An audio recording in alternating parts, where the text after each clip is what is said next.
Hey, nice to see you guys again. It's been a while for both cases for a long time, but Been a while, yeah. love seeing you again. I actually spoke to Michael last year, or not? I guess it wasn't last year for Tribeca. I guess it was Hmm. 2023, Almost and 2 years ago, yeah.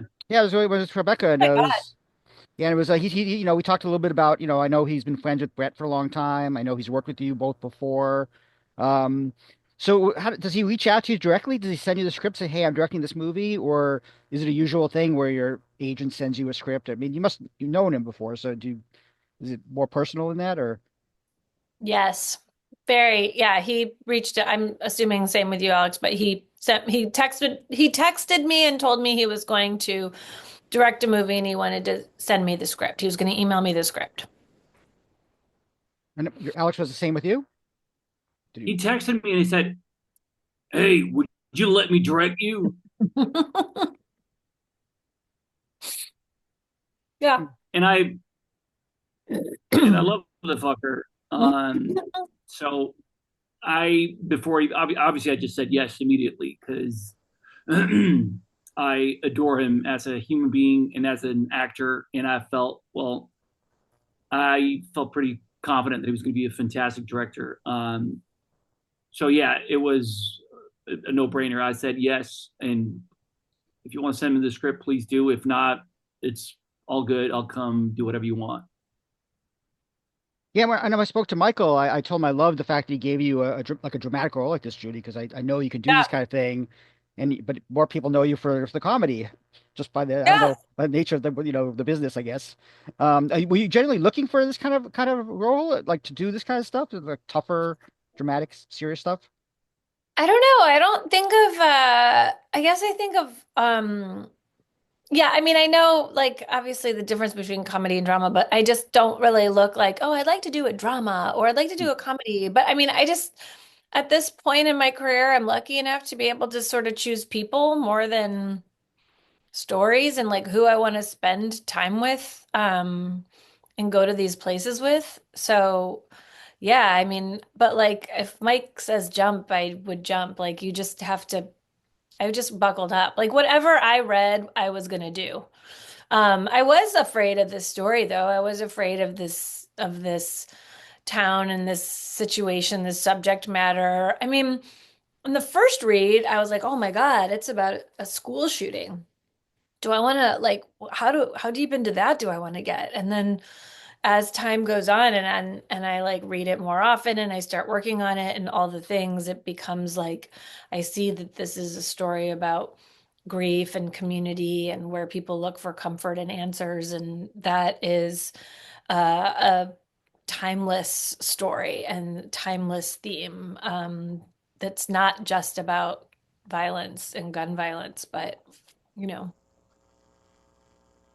Alex, how do you feel about the material or the subject matter when you finally read the script? I mean, I assume you didn't know the play beforehand. I didn't. Mm-hmm. I did not, but it was a hard read, obviously, difficult, uh, but beautifully written. And I was just really drawn to Ron. I found it to be such a complex and interesting character, um, and very, in an odd way, relatable. My who I am and my disposition and my background, everything about me is very different from Ron, but I still found it very easy to kind of find my way into the character um and someone who's so grief stricken, um but I could only imagine what it's like to be on that side of when you're not on the victim side, but you're on the perpetrator side, how lonely that can feel. Um, Not only by people around you, but also you kind of want to abandon yourself in a way because it's you're also dealing with guilt, feelings of guilt. It Did this happen because I raised my son the wrong way?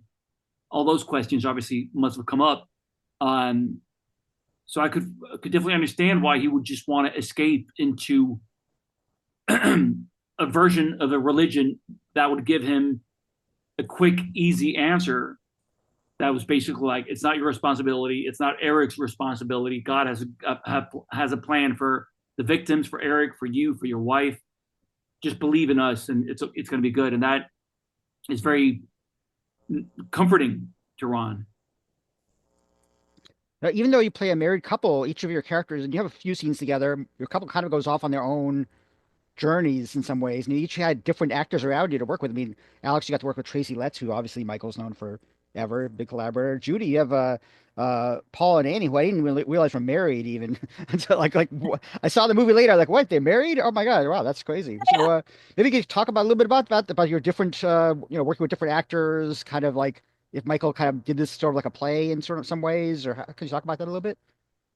Well, things had to be because of like everyone's schedules. Like we shoot, like we're more like, when you make a movie, you're more like a slave to your locations more than anything. So like getting like that cast, having everyone's schedules match up, trying to do that algebra, and then the locations where we were shooting, it was kind of fun in that way that I would shoot the chunk at the church with everybody, and then we like shot our chunk at home, and then Alex would go and shoot his church stuff, and it was like we were so separated all the time, which is how they are in the movie, and it kind of like makes it feels a little like cheating in that way.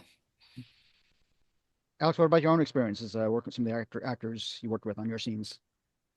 I mean, it was like I said, Tracy Letts is a legend. I didn't know him prior to this, but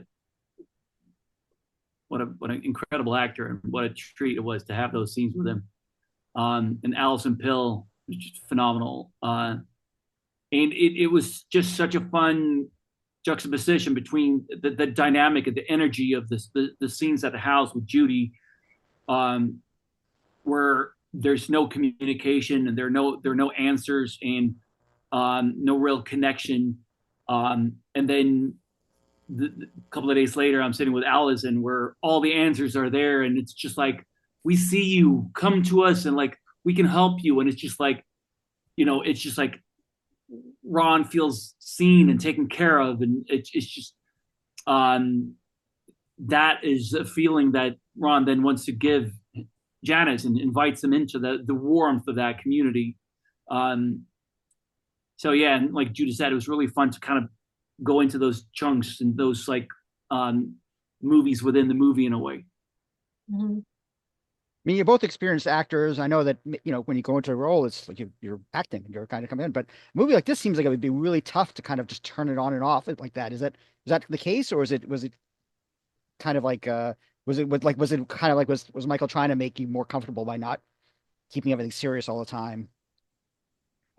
Uh, Cheating, of course. I never found it that hard.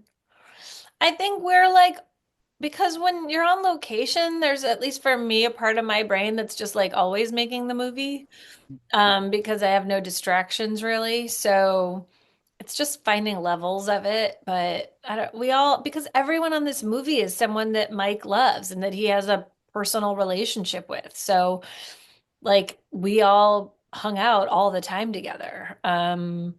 Also, there was nowhere else to go and no one else to hang out with, but we wanted to. We totally wanted to. But it was it felt like a real family affair. We were really all um and we're all at a bar and we're all having drinks, and then all of a sudden you find yourself like talking about the scene you're going to shoot next week and like how that works, and it's nice. It's nice to just be completely, it's nice for me anyway. I love just being so immersed in the story. Even like out talking to the production designer, like, oh wait, I wanted to ask you like your bedspread, like what do you think, like it was just like really, it felt kind of throwback to when I started and we first made movies and everyone stayed at the same hotel and we all hung out all the time. Um, yeah, but it's like levels of it. What about yourself, Alex? Did you find the same thing, or? It was very small and intimate, and like Judy said, like everyone was there because they had a relationship with Michael, had worked with him before, and loved Michael. So it was just like, even though we didn't all know each other, that the connecting tissue was obviously Michael, and the love that we all shared for Michael. And I think in an odd way, we had a lot of fun. It was very social. We hung out, and maybe partly because the subject matter was so dense and hard and heavy, to go back to your own lonely hotel room and spend the night and the weekend there on your own, while just feeling like staying in that kind of headspace was, at least not for me, healthy. So it as a contrast to that, it was important to kind of go out and hang out and like Judy said, talk about trivial stuff and then have a drink, and then maybe something comes up about the story or the character or the relationships. But it was, yeah, I think it felt like we all found that it was important to be together in that. And yeah, it felt like a throwback to a time when you made smaller films with student films with your friends, kind of. Listen, thanks a lot, guys. I'm glad this movie's finally coming out. It's a tough subject, but I think it's an important movie. I think hopefully it'll help people find some, something maybe then help them deal with some of their own trauma for sure. So That was really great. Congratulations. I think it's a great performance by both of you. So I always like seeing that. So thank you very much. all right, thanks guys. Take care.